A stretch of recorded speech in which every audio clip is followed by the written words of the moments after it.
sometimes I just like to talk about the craft of writing and of making art, telling stories, doing art, especially in this politicized time, because we're always saying, oh, conservatives have given up the culture, and then sometimes we get this kind of propaganda stuff, and it's really hard to deal with.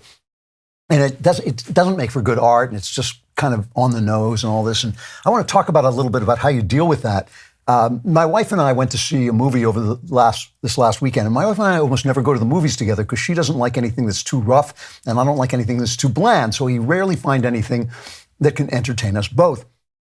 But we have kind of enjoyed these Kenneth Branagh Poirot movies, the Agatha Christie movies. The Death on the Nile was actually pretty good. So we went to this A Haunting in Venice. And it's old-fashioned stuff. I'm not going to say it's not. But about 20 minutes in, I thought, you know what?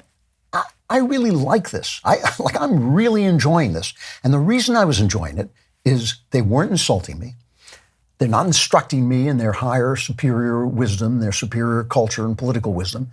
They're just entertaining me. And Kenneth Branagh, he's a great actor, but he's also kind of a ham bone. And Hercule Poirot is a very hammy part, and he's just obviously having a great time.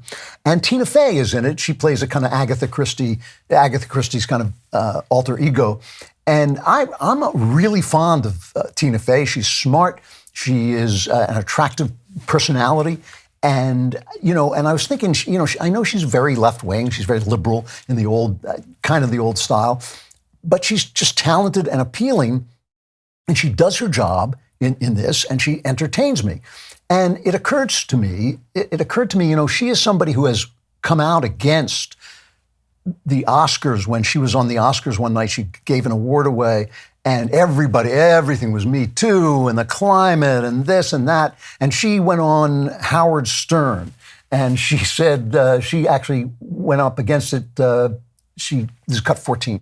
Everyone's telling me what to do, and it was people yelling at me about rape and corporate greed and oh boy. But really, it's climate change. I was like, guys, pick a lane. Yeah. Why are you yelling at me about corporate greed? You're also rich. So here's the thing. We know she's a liberal. We've seen her give interviews. Oh, she hated Trump and all this stuff. And I think her hatred of Trump and her love of Obama really kind of ruined some of the later seasons of 30 Rock. But mostly she has kept that to herself. She's just been funny, and she has been told stories about mean girls and things that we can all identify with, and she does her job. And the reason I think that this is so important is artists are often very broken people, inspired, talented, but they're sometimes like crazy, Someone like me who has worked very hard on spiritual stability is actually the exception in the arts. And a lot of my artist friends have gone by the wayside because of terrible things they've done and terrible things that have happened. And a lot of them, even though they're still my friends, have lived bad lives because of this brokenness. They're the last people we should be listening to. Socrates famously went to the artists and he said, not by wisdom do poets write poetry, but by a sort of genius and inspiration. Upon the strength of their poetry, they believe themselves to be the wisest of men in other things in which they were not wise. So this problem has been around forever. But in the old days, it used to be that we insisted our artists look like us.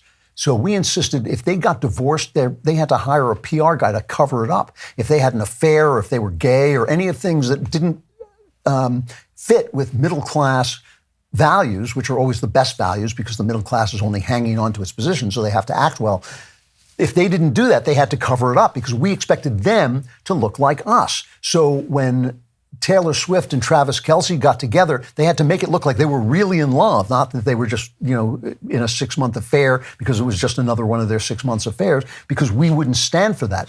And then there was this turnaround in the 60s where the sort of faux romanticism, the romantics are the ones who sort of said, oh, an artist is not holding a mirror up to nature, the artist is holding the lamp up to nature because his inner light is so bright that it shines on nature and explains it to you poor peasants, instead of thinking I'm inspired and I reproduce life and therefore life explains itself to you.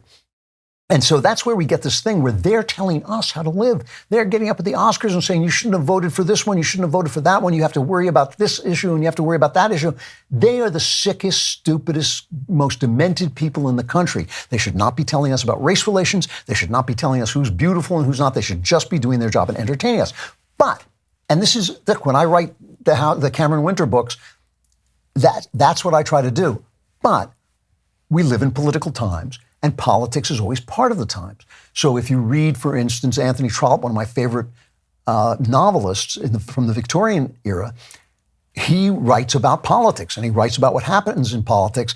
But it's very hard to tell. And he's certainly more I think he's kind of a conservative, but he's certainly more conservative than Dickens. But he's not promoting anything. He's just showing you how politics works. And so this is how I deal with this. I cannot write about our culture without pointing out that our culture is sick. And a culture that's sick looks pretty much like any other culture that's sick. It's kind of like each one has its own facets, but each culture that ails and gets sick has certain things about it. Always gender, always sexuality gets demented and weird, what's the word I'm looking at? Decadent. And so you have to write about that and you have to talk about it and you have to have a character who's going to deal with that. And that's what I've tried to do in the Cameron Winter books. But I purposely created a character who does not have to take a side. And I'm perfectly happy to depict right-wingers and left-wingers as good or bad according to the way the plot goes. The way I do this, and it is a discipline. It is a discipline that you have to take on, is understanding that I might be wrong. Is always Cromwell. I know Cromwell was not a good person himself, but he always had that line, by the bowels of Christ, I beg you to consider that you might be wrong. And that is the way that I always think about it. I might be watching this character and thinking, yeah, I agree with him. I'm not going to write him that way. I'm going to write him like the rest of us. He's going to have flaws. He's going to be a person who does bad things because all of us do bad things. He's going to have a person who's right about some things and wrong about some things. He's going to be a person who, when he's right about something, even so, maybe blows something up. He's going to be a person who's, when he's wrong about something, maybe wins through. All of these things are things that happen in real life. And that's what I try to do. And that's how I try to deal with politics. You will not find, except for the fact that I refuse to be woke because woke is just a lie and I refuse to write lies. Aside from that, you will not find, my politics in these books. I even wrote a book about a staunch political conservative and Christian, Empire of Lies. And people said, oh, this is a book preaching conservatism. Read it more carefully. No, it's not. He's a guy who's been, sexually wicked. He's a guy who in the course of the book falls apart. I am not preaching him as the standard of anything. I'm simply saying some people are conservative. Some people are political conservatives, and that's a part of life. People have philosophies. They have private philosophies. When Hamlet comes out and he says, to be or not to be, that is the question, and he explores that, that doesn't tell you whether Shakespeare believes in suicide or not.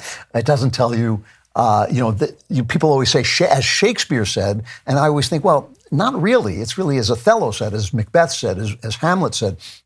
Somebody in an argument, in a debate, once said to me, I was on a panel, and he said, well, Shakespeare is obviously a nihilist because he says tomorrow and tomorrow and tomorrow, creeps in this petty pace. He quotes Macbeth. And I said, it's not Shakespeare saying that. It's Macbeth. And that's the way I try to deal with this. And that's why I hope these books are the kind of entertainment that anybody can love. Now, obviously, if you're woke, you can't love anything that's realistic. And if you're a Nazi, it's true, too. If you're a fascist, I was researching, I just the other day finished the next book, the book after The House of Love and Death in the Winter series, and it involves some kind of fascist writing. I had to read this Nazi novel. I was reading it. It's just awful. They don't like me either. So the people who are lying, the people who do not see the world honestly, are not going to like an honest book.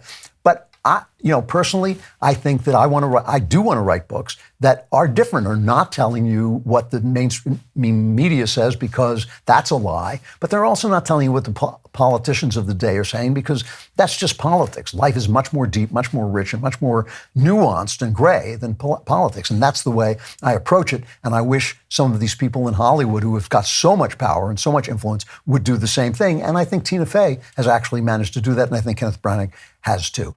I know what you're saying. You're saying, give me more. We will if you like and subscribe. And don't forget to subscribe to The Andrew Klavan Show wherever you get your podcasts.